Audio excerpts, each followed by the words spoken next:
Matapos ang dalawang round sa ating ikatlong challenge, naghihintay na lang si Bella para malaman kung sino ang makakalaban niya sa huling round. Si Steph nga ba o si Vanessa? Tie-breaking question. Aha! Buuin ang lyrics ng kanta! Black na sinta ko!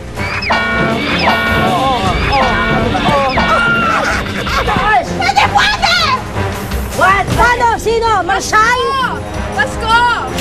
Ay! Panas! Hindi ko alam, parang ang mahirap kasi hindi mo alam kung nasaan talaga nakaturo yung pantusok eh. Actually, kung naghintay ka lang, tama na siya eh. Tumalon ulit si Steph kasi akala niya mali yung sagot ko. So, buti na lang tama yung sagot ko. So, ibig sabihin yan, tama si Vanessa? Siya ay mag-a-advance sa pakakalaban ni Bella sa susunod na round. Last round, third round. Dalawa na lang ang mag-face off. Vanessa and Bella. Yay! At dito, may questions pa rin. Pero habang ang tumatagal, pahirap ng pahirap ang kanilang gagawing physical challenges with mental challenge. Eto na. Kasi bago kayo sumagot ng tanong, yung inyong mga mosquito shorts, net shorts, ay lalagyan ng igad. Or ill. Get ready. Ayan. Open your basket. First impression ko, snake. Shucks. Takot ako sa reptiles and anything slimy and crawly, mga ganyan. So, natakot ako. Parang na-tense talaga ako na, mapapanalunan ko na lang si Vanessa by default. Wait lang, wait! Please, Vanessa first. Naiihi ako. Ano feeling? Ah! It's freaking moving! Oh, sana, isa na lang igad. Maliit! Wala pa maliit! Lang yan. Oh my God! Di ba wala naman? Question! Tanggalin mo yan! Pero grabe, na-tense talaga ako dun. Tapos parang naisip ko, net shorts? Snake looking like creature?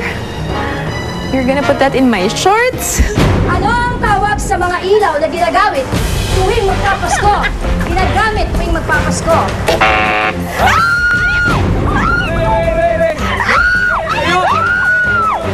You want me to get it for you? Anong get it? Ito, get mo! Christmas! Christmas! Okay, Vanessa is ready to answer the question. Pag hindi ka gumalaw, steady lang siya. Ang hassle lang dun, pag tumakbo ka at gumalaw ka na, ayan na, magsisimula na rin siyang maggumalaw. Para siyang nagpapanik. Ayoko na! Anong get it? Ito, get mo! Nakasagot na ba? Ayoko na! Taas mo! Oh my God! Ayusin mo! Moving! Ang cute lang niya, Bella. I cannot! Yan. I cannot! Pag natapos mo ang challenge na to, lahat na ng bagay sa buhay mo, parties naman o personal na buhay, mamaniin mo na lang! Ate! It's so scary. Kasi ang bilis na gumalaw. Kahit in place lang, ganun siyang gano'n. Tapos may nakita akong red. Nagpanik ako. Sabi ko, shucks, baka nasugatan siya, kakagatin niya ako. I cannot anymore!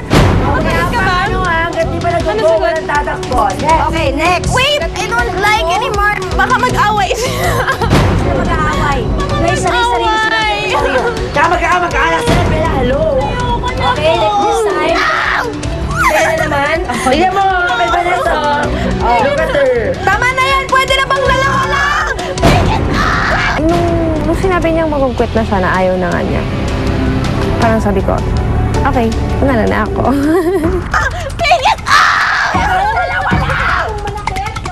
Huwag kayong masyadong maingay, girls. Nagko-concentrate ang mga il. Ayoko na po! Ayoko na po! Alisin mo na! Nag-i-enjoy ka! Ang sarap, diba? Kaya mo yan! Dali na, maliit mo! Ayoko na! Ayoko na! Ayoko na!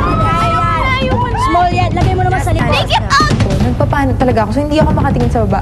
Tapos minsan tumitingin ako, nakabaliktad siya, so yellow. Na parang ang slimy. Ano ba to? Salve, tanggalin mo na, hindi ko na kaya, ganyan.